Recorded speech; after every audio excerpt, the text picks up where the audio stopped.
The Air Inn. The Gilded Quill, Chicago's most notoriously exclusive restaurant, was thick with the scent of seared scallops, old money, and quiet desperation. From his vantage point by the service station, Leo, the maître d', watched Table 12. It was the apex predator's table, the one that could make or break the restaurant's reputation for the year. Tonight it was occupied by Julian Croft. At 34, Julian Croft wasn't just a billionaire. He was a digital prophet. His company, Nexus Dynamics, had revolutionized predictive analytics, making him the undisputed king of Silicon Prairie. He saw the future in algorithms and data streams. He believed history was just a dataset to be optimized. Tonight, he was closing the largest real estate deal in Illinois history, the acquisition of the 1,000-acre Finch estate, a swath of pristine land south of the city for a futuristic tech campus. Everyone at that table, his shark-like lawyers, the city officials, believed Julian was in control. They saw the predator, the man who never miscalculated. They were wrong. He was seconds from signing a document that would not just bankrupt him, but utterly humiliate him, turning his data-driven empire into a historical punchline. He couldn't see the trap hidden in plain sight, a relic of a forgotten world his algorithms could never pass. But the girl did. The one refilling his water glass, the one whose existence was as ephemeral as the condensation on the crystal. Her name was Elara Vance, and to the patrons of the Gilded Quill, she was less than a ghost. She was just a pair of hands. But those hands had been taught to feel the texture of lies on paper, and her eyes, the color of a faded chambray shirt, had been trained to see the ghosts of the past. When she finally spoke, her voice, a whisper against the clinking of silver, the future Julian Croft had so meticulously predicted, shattered into 1,000,000 pieces. This is the story of how a waitress, armed with nothing but forgotten knowledge, saved a king from a trap laid a century before he was born, and how that king learned that the most dangerous variables are not in the code, but in the soil beneath our feet. The rain fell in a relentless grey sheet against the panoramic windows of the Gilded Quill, blurring the glittering skyline of Chicago into a watercolor smear. Inside, the hushed atmosphere was a world away from the storm. Elara Vance, 22, moved through it with a practiced invisibility. Her uniform was crisp, her movements economical, her expression a carefully constructed wall of pleasant neutrality. For the past 2 years, this had been her camouflage. She was a waitress, a good one. But every night when she went home to her tiny studio apartment, she would unwrap the oilcloth bundle she carried in her backpack. Inside were her father's things, a worn, leather-bound book on historical cartography, a set of drafting pencils, and a magnifying glass with a handle of smooth, dark wood. Her father, Daniel Vance, had been a historical archivist for the city, a man who believed that paper and ink held more secrets than any computer ever could. He had taught her to read the language of maps, the subtle shift in a surveyor's line, the watermark on 19th century paper, the chemical signature of iron gall ink. He had died of a sudden heart attack 2 years ago, leaving her with a mountain of his mother's medical bills and a skill set utterly useless in the 21st century. Until tonight. Vance, Table 12, Croft's party. Mr. Dubois, the floor manager, hissed as she passed, his voice tight with anxiety. Do not breathe on them. Do not look them in the eye. Just pour the water and disappear. This deal is worth more than your entire life. Elara's stomach clenched. Julian Croft. She'd read about him. The boy genius from Evanston who built an empire on knowing what people would do before they did it. He was seated with his back to the city, a dark silhouette against the storm-lit sky. Across from him sat Alistair Finch, a man who seemed carved from old, polished mahogany. Finch, in his late 60s, was the last of a dying breed, the patriarch of a family whose name was etched into the very foundations of Chicago. His smile was a thin, bloodless line. "The terms are, as you requested, exceedingly simple, Julian," Finch was saying, his voice a low, cultured rumble that dripped with condescension. "A straightforward land transfer. My ancestral burden becomes your futuristic paradise." "My algorithm projected a 98.7% probability of a smooth transaction," Julian replied, his voice cool and precise, devoid of emotion. He tapped a finger on the tablet in front of him. "The data is clean. The geological surveys are clear. The zoning variances are pre-approved." "Data," Finch chuckled, a dry, rustling sound. "Of course. You see the world in ones and zeros. I see it in blood and legacy. But to each his own." He gestured to a thick, leather-bound portfolio on the table. "All that's left is your signature on the hard copy. A quaint formality, I know." Elara approached the table, her silver water pitcher held steady. She moved with the silence her job demanded, a phantom in black and white. She poured for Finch, then for Julian's 2 lawyers, who looked like identical, stressed-out greyhounds. Finally, she moved to Julian's right. The portfolio was open. It was filled with modern, laser-printed legal documents, but one page caught her eye. It was an appendix, a high-quality facsimile of an old, hand-drawn map. Appendix C, Historical Survey of the Finch Estate, 1888. To anyone else, it was a charming piece of history, a curiosity. To Elara, it was a scream. Her father's voice echoed in her mind. "Look at the details the modern eye glides over, Ellie. The devil isn't in the details. He's in the paper they're printed on." She tilted the picture to pour, her gaze dropping to the map. Her breath caught in her throat. The surveyor's signature in the bottom right corner, J.T. Abernathy. She knew that name. Abernathy was a notorious fraud in the late 19th century, a cartographer for hire who created beautiful, deliberately inaccurate maps for land swindlers. But that wasn't the worst of it. It was the faint, almost invisible watermark woven into the paper's fibre, visible only when the light from the overhead chandelier hit it at a precise angle. It wasn't the standard crosshatch of the era.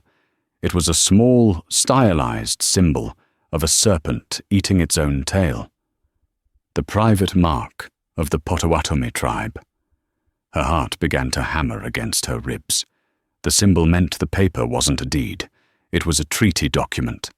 And the faint, spidery lines crisscrossing the property, lines a modern GIS scan would dismiss as printing imperfections or folds in the paper, weren't topographical marks.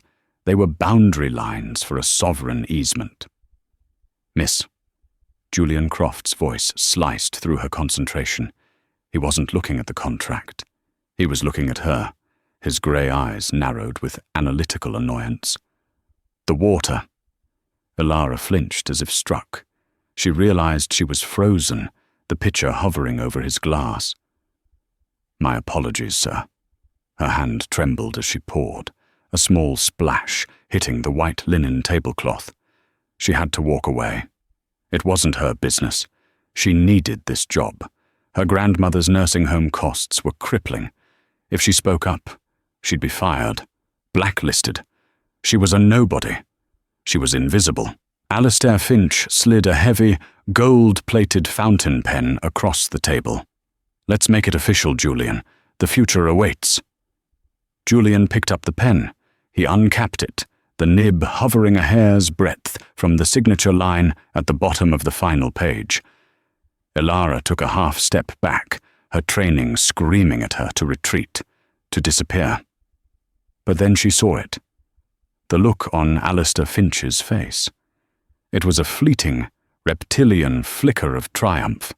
The look of a man who had just sold the Brooklyn Bridge to a tourist.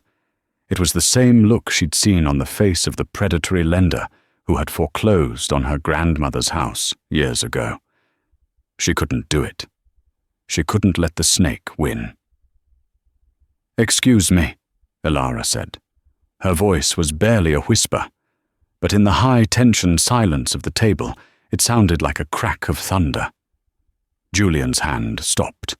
The pen touched the paper, leaving a single black dot, an aborted full stop on his billion-dollar sentence. He turned his head slowly, his gaze locking onto her. "What did you say?" Mr. Dubois was already materializing from the shadows, his face a mask of pure terror. "Mr. Croft, I am profoundly sorry. She is new, confused." "Quiet," Julian commanded, his voice soft but absolute.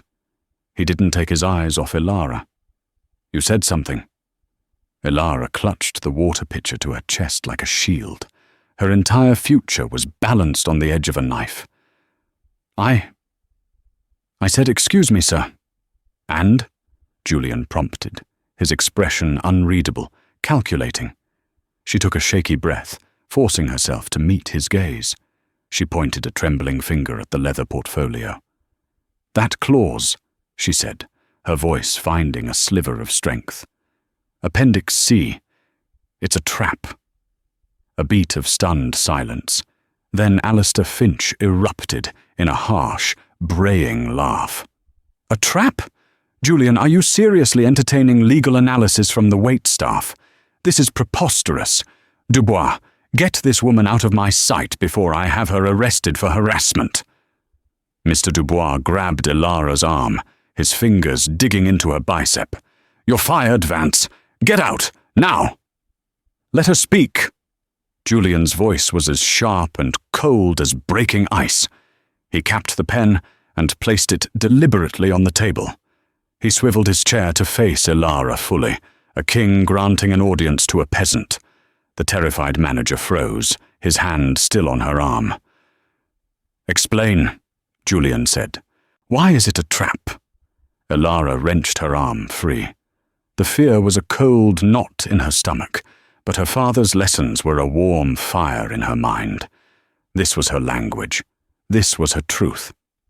"It's not the clause, it's the map it references," she said, her voice growing steadier. "Appendix C, the historical survey from 1888. It's a forgery." Alistair Finch's face turned a mottled shade of red. "This is slander. She's insane." "The surveyor, J.T. Abernathy, was a known forger," Elara continued, ignoring him, her words tumbling out faster now. "But the real issue is the paper itself, the watermark." She leaned forward, her fear forgotten, replaced by the righteous certainty of an expert. "It's a Potawatomi tribal seal. That paper wasn't from a land deed. It was part of a tribal treaty, the Treaty of 1833. It contains a reversionary clause." Julian's lawyers were now staring at her, their mouths slightly agape. Julian himself was motionless, his eyes narrowed, processing. "A what?" one of the lawyers finally managed to ask. "A reversionary clause," Elara explained, her gaze fixed on Julian. "It stipulates that if the land is ever used for non-agricultural or non-residential purposes, like, say, a massive corporate tech campus, and if a direct descendant of Chief Shabona formally contests the use, ownership of the land automatically reverts to the Potawatomi Nation Trust." The silence that followed was absolute. Even the rain outside seemed to have stopped. "She's making this up," Alistair hissed, sweat beading on his upper lip. "It's a fantasy." "The land isn't just land, Mr. Croft," Elara pressed on, her voice ringing with conviction. "You're not just buying 1,000 acres. You're buying a 150-year-old lawsuit. Once you break ground, the trust will file an injunction. Your project will be tied up in federal court for decades. The land will be worthless to you. And under the indemnity clause on page 84, you can't sue Mr. Finch for the misrepresentation because you accepted the historical survey as is.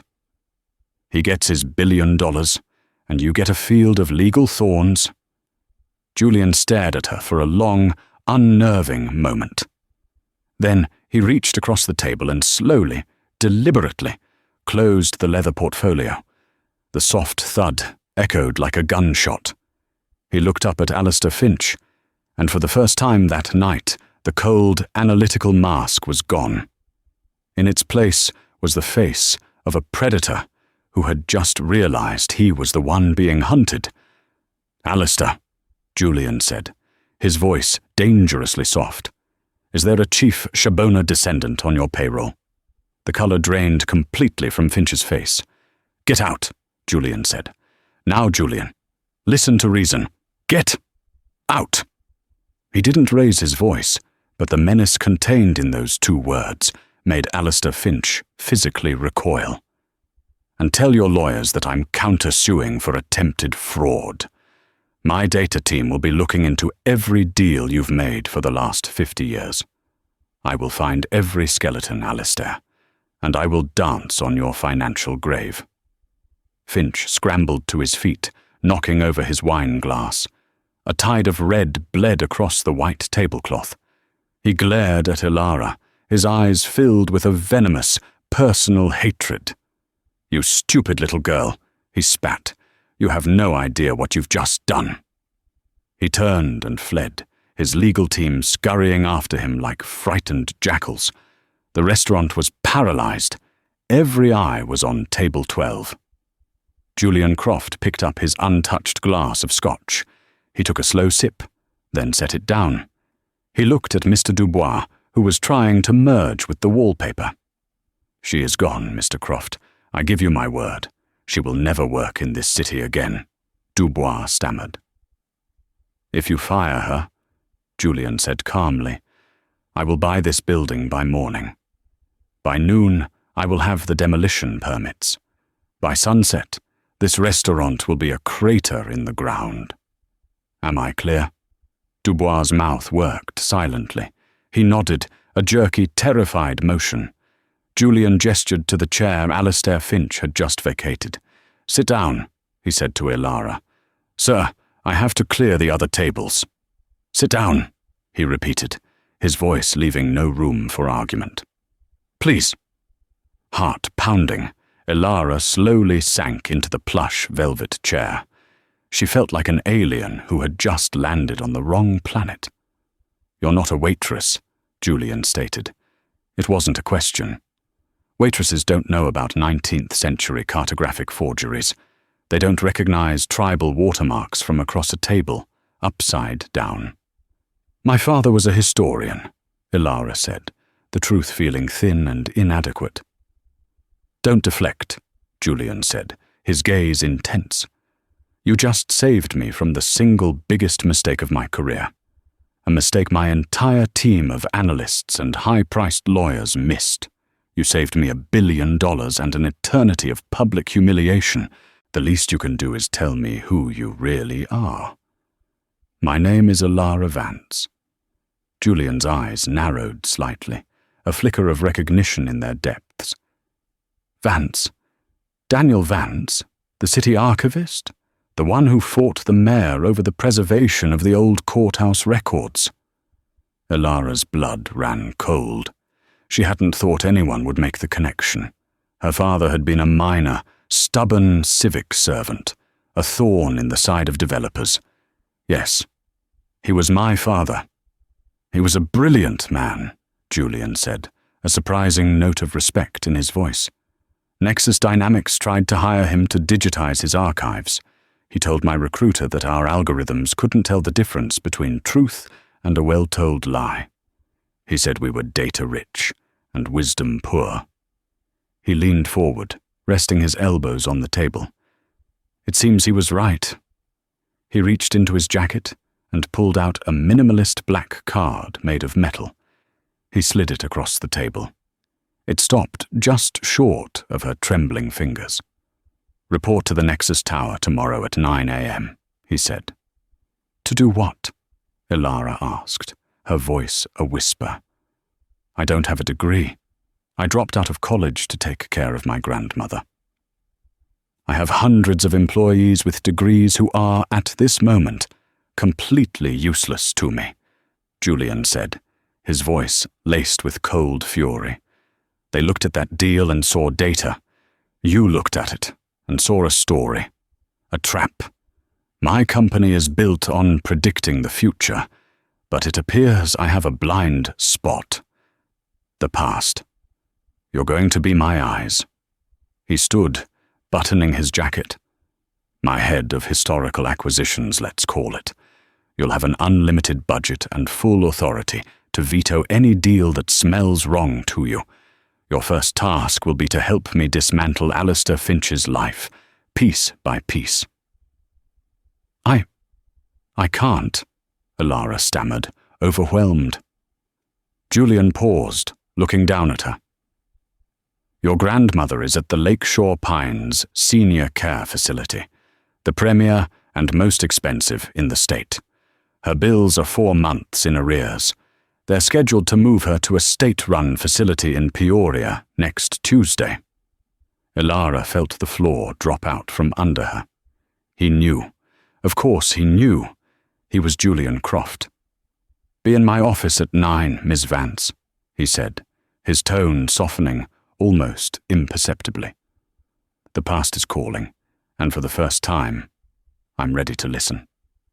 He turned and strode out of the restaurant, leaving Elara alone at the table, the black metal card feeling heavier than a bar of gold in her hand, the ghost of her father smiling somewhere in the periphery.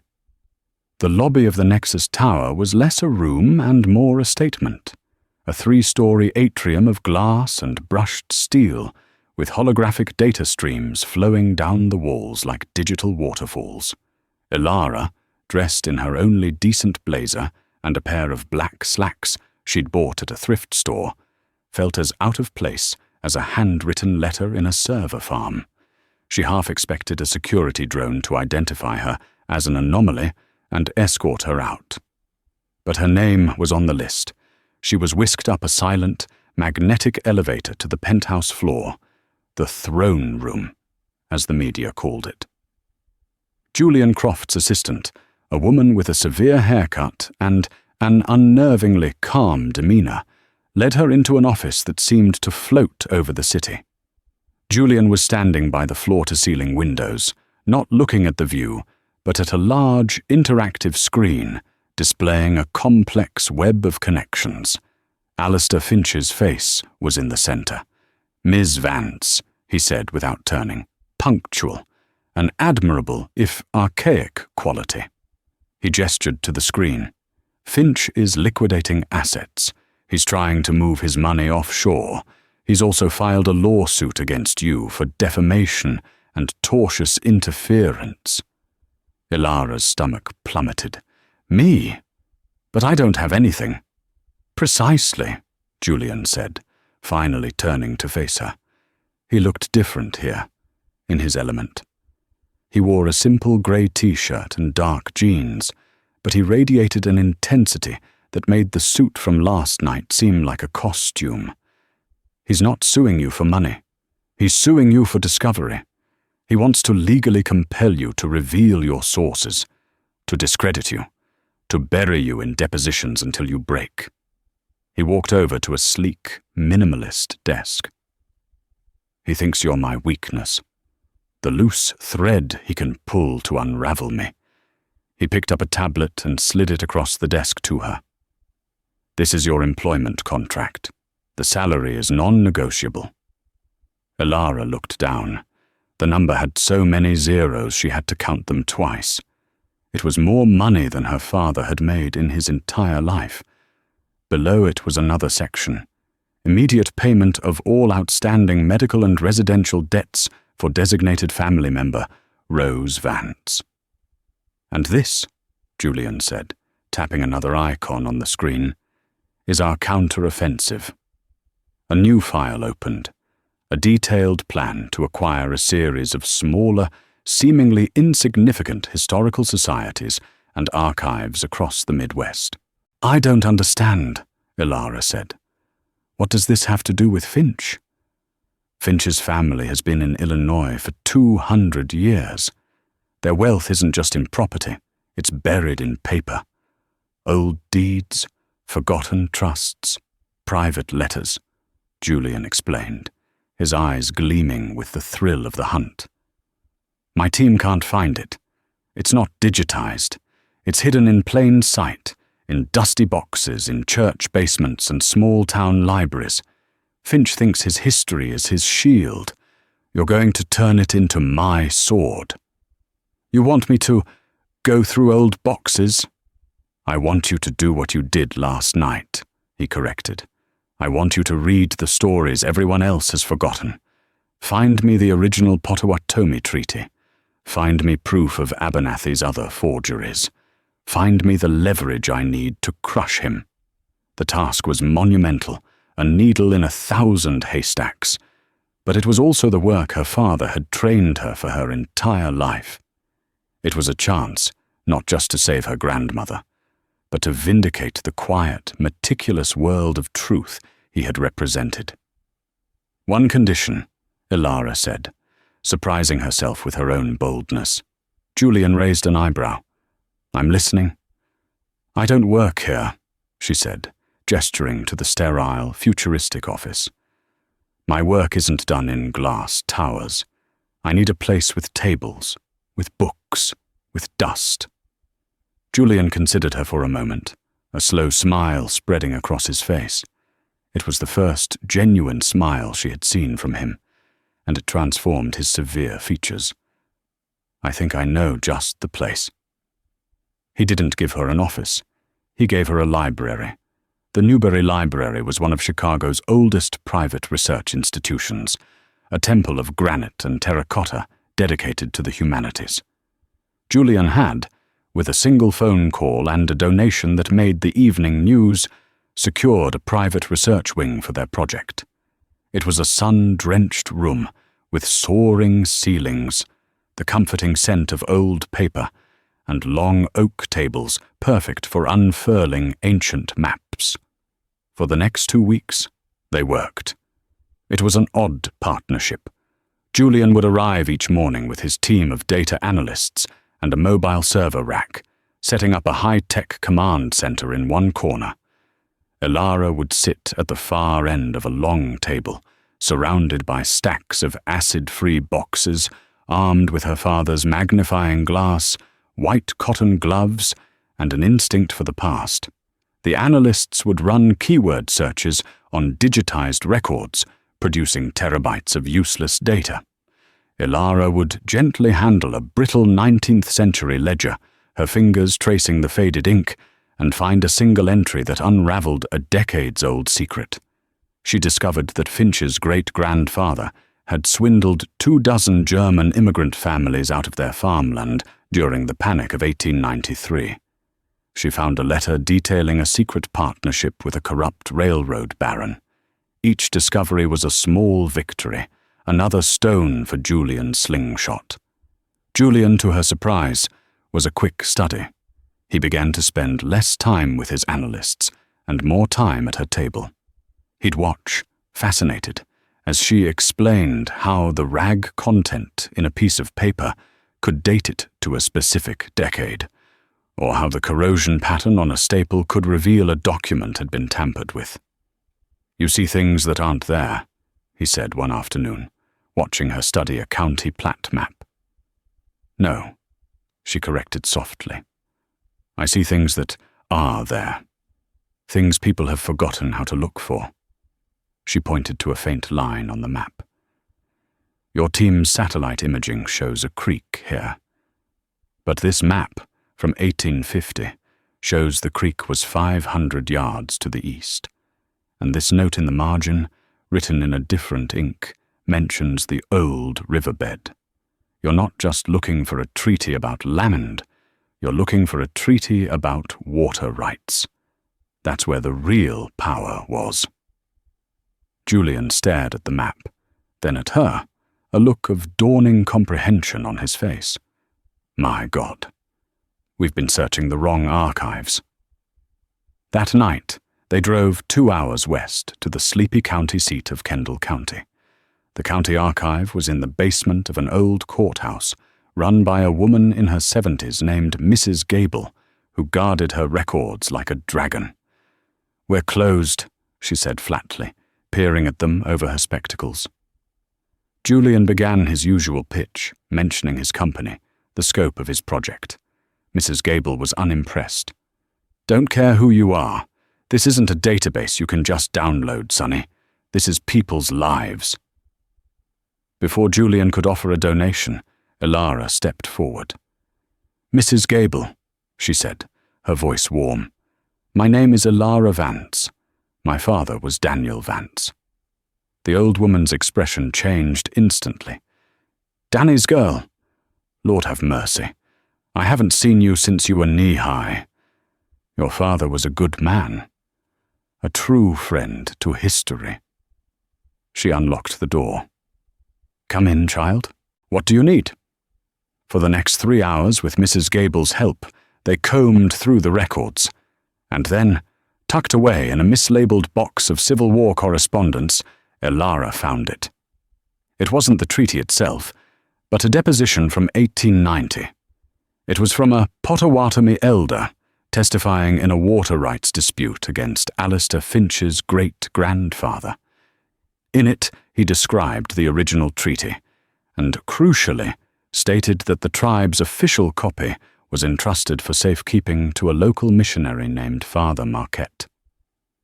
"The Marquette Mission?" Elara breathed. "It was decommissioned in the 1920s. The building is still standing, just outside of town. It's a local museum now." As they drove back to Chicago in the pre-dawn darkness, the car was quiet. Elara was exhausted, but exhilarated. Julian was uncharacteristically silent. "You were amazing back there," he said finally, his voice low. "With Mrs. Gable, she would have never let me in." "She didn't trust your money," Elara said. "She trusted my father's name." "Legacy," Julian murmured, as if tasting the word for the first time. "It's a variable I never properly weighted."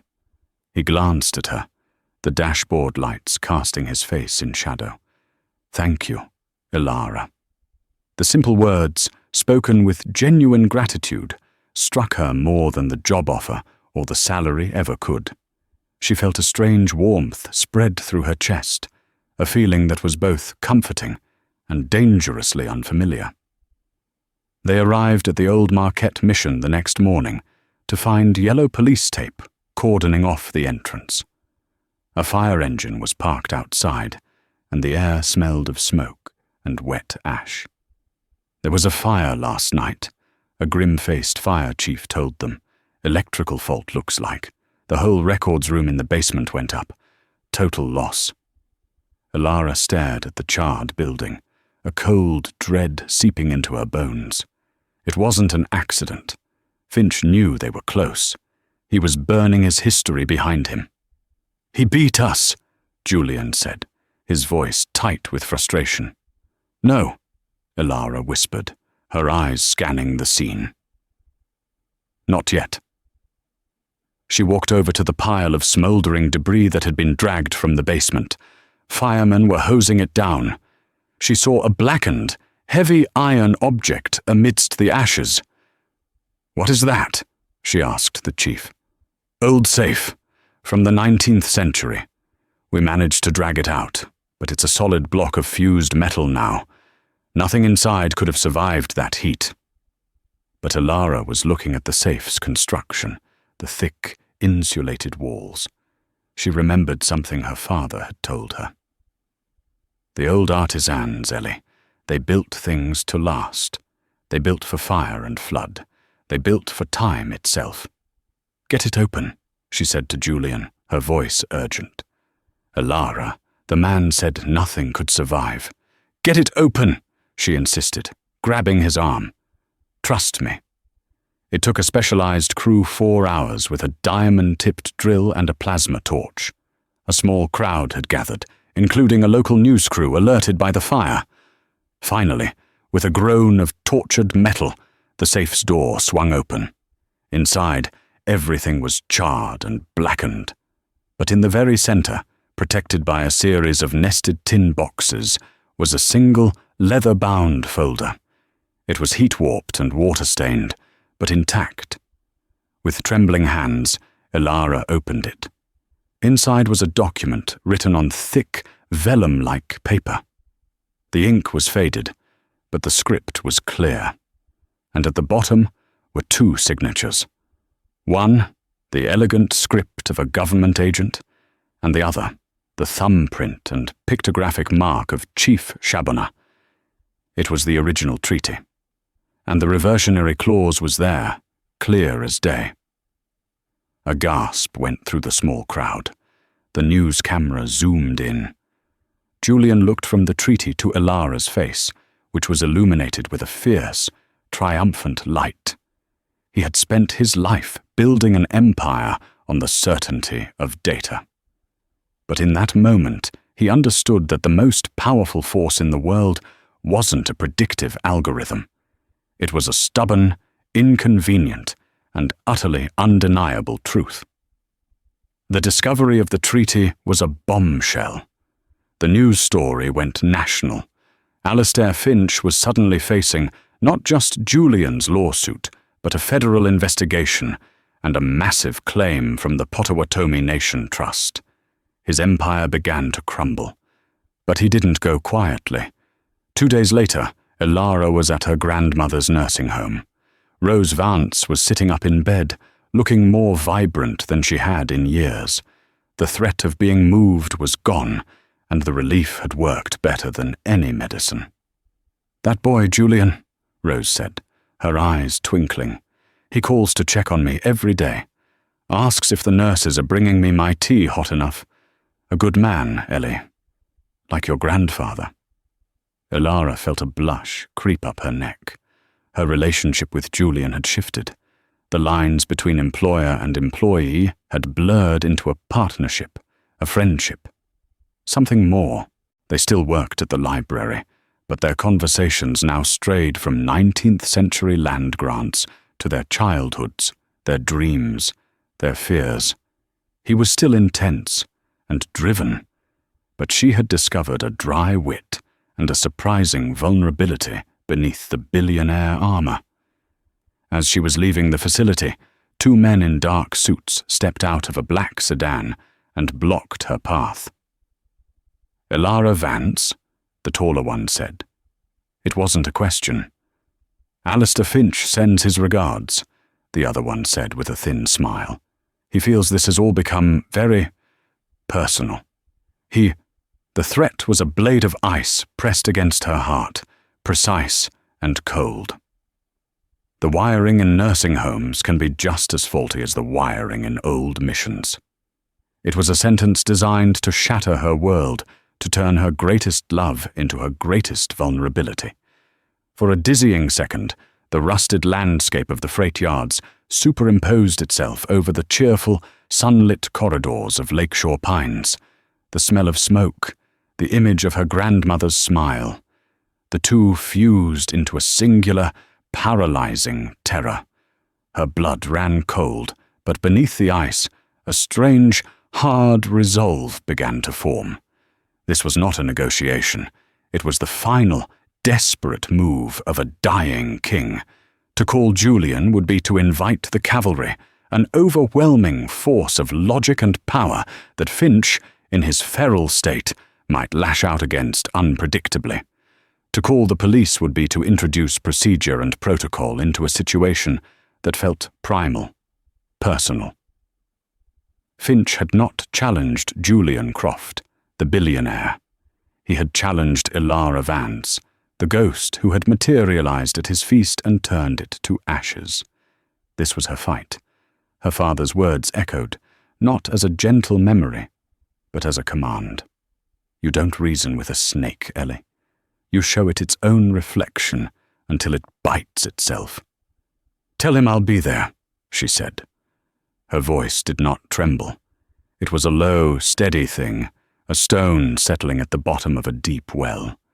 The freight yards were a cathedral of decay, a skeletal monument to a forgotten era of industry. Under a bruised twilight sky, Rows of boxcars stood like silent, rusted beasts, their graffiti-scarred hides weeping rust onto the gravel. A single naked bulb sputtered above a derelict loading dock, casting a jaundiced, lonely light that seemed to swallow more than it illuminated. Alistair Finch was waiting, a wraith in a bespoke suit. He looked desiccated, the fabric hanging on a frame that had been hollowed out by rage and defeat. The predatory gleam in his eyes was gone, replaced by the flat, dead stare of a man with nothing left to lose. "I knew you'd come," he rasped as she approached, the sound of her footsteps on the gravel unnaturally loud in the silence. "That pathetic, working-class honor. Your father was riddled with it. It's a disease. You threatened my grandmother, Alistair. That isn't honor, it's cowardice." Elara stopped 10 feet from him, keeping a deliberate, calculated distance. The cold wind whipped a strand of hair across her face, and she didn't bother to brush it away. He gave a dry, rattling laugh. Semantics. The tools one uses are irrelevant. Only the outcomes matters. He gestured with a weary hand to a heavy leather briefcase at his feet. "I am offering you an outcome. A future you cannot possibly imagine." He nudged the case forward with his shoe. $15 million. Not bonds, untraceable cryptocurrency, transferred to a wallet of your choice the second we are finished here. A new identity, a new life, anywhere in the world. Far from him.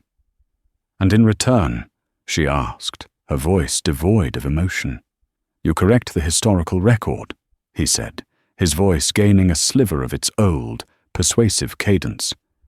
"You hold a press conference. You confess. You tell them the Potawatomi Treaty was a brilliant, intricate forgery. A masterpiece of deception you crafted under duress, a tool for Julian Croft's hostile takeover. You were a victim, a pawn in his game. You will be convincing. You will cry. The world loves a repentant sinner far more than an obscure hero." The audacity of it was breathtaking. He wasn't just asking her to lie, he was asking her to immolate her own soul, to desecrate the very concept of truth that her father had held sacred, that she had just reclaimed for herself. He was asking her to become him. "You want me to say that the truth is a lie," she stated, letting the simple, ugly words hang in the air between them. "I want you to be a realist," he snarled, the mask of civility cracking. "Look at the man you've tethered yourself to, Julian Croft. Do you think you're his partner? You're a curiosity, a novelty, a human algorithm he's temporarily found useful. He collects data, Miss Vance, and when the data set is complete, it gets archived. He will study you, learn from you, and then he will move on to the next fascinating anomaly, leaving you with a generous severance package and a hollow space where your life used to be. I am offering you power, your own power. He is only offering you a gilded cage." For the first time, a flicker of doubt, cold and sharp, pierced her resolve. Finch's words were venomous, but they targeted a deep, unspoken fear. The sheer, terrifying imbalance of her world and Julian's, the way he could solve her life's problems with a single phone call. Was she just another asset? A tool more effective than a team of lawyers? She looked at Finch's face, contorted with a desperate, persuasive malice, and she saw the answer. He wasn't trying to save her. He was trying to poison her, to drag her down into his own murky world where everything was transactional and nothing was true. He wanted her to believe in a world without trust, because that was the only world in which he could still win. "I spent 2 years of my life being invisible, Alistair," she said, her voice dropping to a near whisper. Yet it carried an astonishing weight. "I served men like you. I poured your water, cleared your plates, and listened to you talk about the world as if it were a chessboard, and people were just pawns. You never saw me. You never saw the person standing right beside you. Julian saw me. He didn't see a waitress or an anomaly. He saw a historian's daughter. He saw the truth, and that is something you will never understand. You sanctimonious little fool! The words exploded from him, a raw, guttural scream of pure fury. He lunged, closing the distance between them in 2 long strides. You think you've won? You and that digital messiah? My family's name is carved into the cornerstones of this city. We are in the goddamn soil. I will not be undone by a ghost and a machine. He grabbed her arm, his fingers digging into her flesh like talons. His face was inches from hers, his eyes wild, spittle flying from his lips. You will do as I say. You will take the deal. You will... It's a bad deal, Alistair. The voice was not Julian's. It was Elara's. Calm, clear, and amplified. It came from everywhere at once, from the skeletal rafters of the warehouse behind Finch, from the shadows between 2 boxcars to their left, from a small portable speaker she had just activated in her coat pocket. Finch froze, his head snapping up like a startled animal, and in that moment of stunned silence, the world changed. It didn't happen with a roar of engines or a flood of headlights. It happened with a series of quiet, precise clicks. High in the rusted superstructure of the loading dock, a small, dark lens swiveled to focus on them. From the grille of a derelict truck 50 yards away, another emerged. A third, camouflaged against a graffiti-covered wall, blinked with a tiny red light. The night, which had seemed empty, was suddenly full of silent, watching eyes. Julian Croft stepped out of the deep shadow of a boxcar, not in a suit, but in the same simple grey t-shirt and jeans he'd worn in his office. He wasn't flanked by security. He was alone. And he wasn't looking at Finch. He was looking at Elara, his face a mask of controlled terror and profound pride. "Let her go," Julian said. His voice was quiet, conversational, yet it cut through the wind. Finch stared, bewildered, his grip on Elara's arm tightening reflexively. "Croft, this is a private conversation." "We're a little past that," Julian said, taking a slow step forward. He held up his phone. The screen showed 4 different video feeds, all centered on them, all crystal clear, captured in high-definition infrared. "I have to hand it to you, Elara," he said, his eyes still locked on hers. The audio placement was perfect. The reverb from the warehouse walls creates a natural amplification that makes his voice perfectly distinct from the ambient noise. My engineers couldn't have done it better. Finch's face went slack, a slow, dawning horror creeping into his eyes as he finally understood. This wasn't a rescue. It was a sting. You set me up," he stammered, his gaze darting between them. "No," Elara said, her voice firm as she met his terrified eyes. "You did. The moment you threatened my grandmother, you wrote this ending yourself. You just forgot to check the footnotes." She twisted her arm, a sharp, sudden movement, and broke his grip. She took 2 steps back, aligning herself with Julian. "Every word you've said tonight, Alistair," Julian continued in that same, unnervingly calm tone.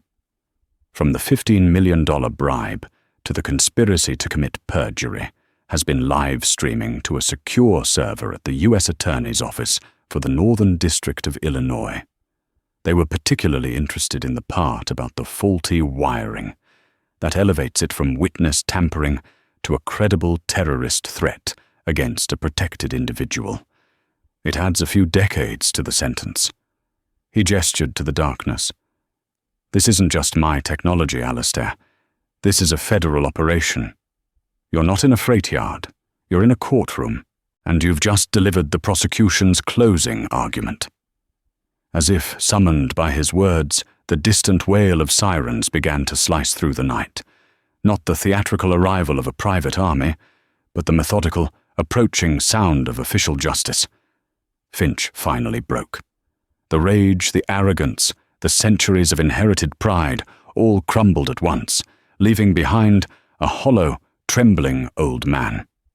He stared at Elara, not with hatred now, but with a kind of baffled awe. "The waitress," he whispered, the word swallowed by the wind. It was always the waitress. She didn't offer a final, cutting remark. She simply held his gaze, letting the silence be her answer. She was not a footnote. She was the author of his final chapter. She turned away as the first police cars, their flashing lights painting the rusted metal in frantic strokes of red and blue, screeched into the yard. She walked toward Julian, who met her halfway. He didn't speak. He just opened his arms, and she walked into them, burying her face in his chest. She felt the frantic, heavy beat of his heart against her cheek, the tremor in the hands that held her tight, and she knew that his calm had been a performance as much as hers had. It was the frantic, desperate relief of a man who had trusted everything he had to a variable he could not calculate, her courage. He held her for a long time, a silent, solid presence against the chaos of the arrest unfolding behind them, the world of algorithms and ancient maps, of threats and fortunes, fell away. There was only the cold night air, the scent of ozone from the distant city, and the undeniable grounding truth of their shared victory. The drive back to the city was a study in silence. The adrenaline had evaporated, leaving behind a bone-deep exhaustion and a fragile, shimmering clarity. The flashing lights of the police escort painted fleeting patterns on Julian's face, revealing the tension that still gripped his jaw. He drove with a fierce, focused concentration, his hands tight on the wheel. "I was wrong," he said finally, his voice rough, as they crossed the bridge into the glittering heart of Chicago. Elara turned to look at him. "About what?" "To let you go. To agree to this plan. When you called me, after his men left, and you laid it all out, using my tech to create a net, using you as the bait. I should have refused. I should have locked you in a vault and sent my security team to handle it." He glanced at her, and in the dark, she saw a raw vulnerability in his eyes she had never seen before. "For 12 minutes, from the moment you walked onto that loading dock until I stepped out of the shadows, my entire predictive model of the universe consisted of a single data point, your heartbeat, transmitted from the monitor in your pocket. And it was terrifying, because for the first time in my life, I wasn't in control. I had to have faith." "You did have faith," she whispered. "You trusted me." "I trusted your analysis of Finch's psychology," he corrected, his voice low. "I trusted your strategy. But trusting the plan is easy. It's data. Trusting the person, letting the most important thing in your world walk into a place like that. That's different. I don't think your father was right when he said, my algorithms couldn't tell the difference between truth and a well-told lie. I think their real flaw is that they can't measure courage or honor. They can't quantify wisdom." He reached across the console, his hand finding hers. His fingers were cool, but his grip was warm and firm, an anchor in the quiet dark. "I can predict markets, elections, supply chains, but I could never have predicted you, Elara." She laced her fingers through his, a profound sense of peace settling over her. He wasn't the billionaire king, and she wasn't the damsel he'd saved. They were two strategists who had won a war together, two partners who had covered each other's blind spots. A week later, she found him not in his penthouse office, but in their wing of the Newberry Library. The late afternoon sun streamed through the tall arched windows, illuminating the dust motes dancing in the air like tiny golden sprites. He wasn't looking at a screen. He was sitting at one of the long oak tables, her father's worn leather book on cartography open before him. He was tracing a line on an old map with his finger, his brow furrowed in concentration. He looked up as she approached, a slow smile touching his lips.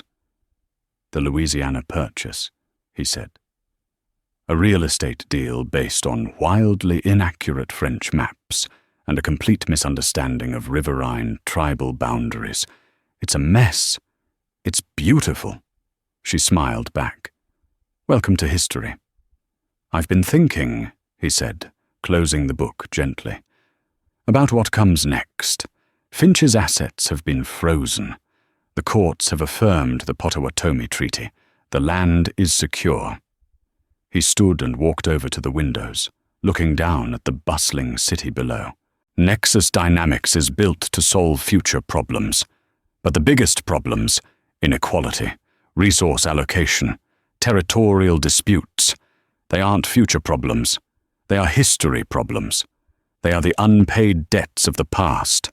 My company has a blind spot a mile wide." He turned to face her, his expression serious. "I'm dissolving the Historical Acquisitions Department." Elara's heart gave a small, painful lurch, an echo of her old insecurities. "Oh. And I am seeding a new, independent foundation with a $1 billion endowment," he continued, his eyes holding hers. "It won't be part of Nexus. It will be its conscience. Its purpose will be to find the artifacts of truth, the treaties, the deeds, the letters, the ledgers that underpin the modern world. It will digitize them, preserve them, and make them freely accessible to the public, so that no one can ever again build an empire on a well-buried lie. It will be called the Vance Institute for Historical Integrity." Tears welled in her eyes, hot and sudden. She could only shake her head, speechless. "This isn't a gift, Elara," he said quickly, stepping closer. "It's a proposal, a partnership. The Institute will need a director, someone who knows the difference between paper and truth, someone who can teach a generation of data analysts how to read the ghosts between the lines. I can provide the resources, but you are the wisdom. You are the entire principle upon which it must be built." He reached into his pocket. He didn't pull out a ring or a minimalist metal card. He pulled out her father's magnifying glass, the one with the handle of smooth, dark wood. He must have retrieved it from her apartment. He had had the brass rim polished, and the lens, once smudged and slightly scratched, was now perfectly, brilliantly clear. "Your father used this to find the truth in the past," he said, his voice a low murmur as he placed it in her hand. "I need you to use it to guide my future." He gently folded her fingers around the familiar handle. "You are my new variable, Elara Vance, the one that makes all the other data make sense. You are my true north." She looked down at the magnifying glass, feeling the familiar weight of it in her palm, the legacy of her father.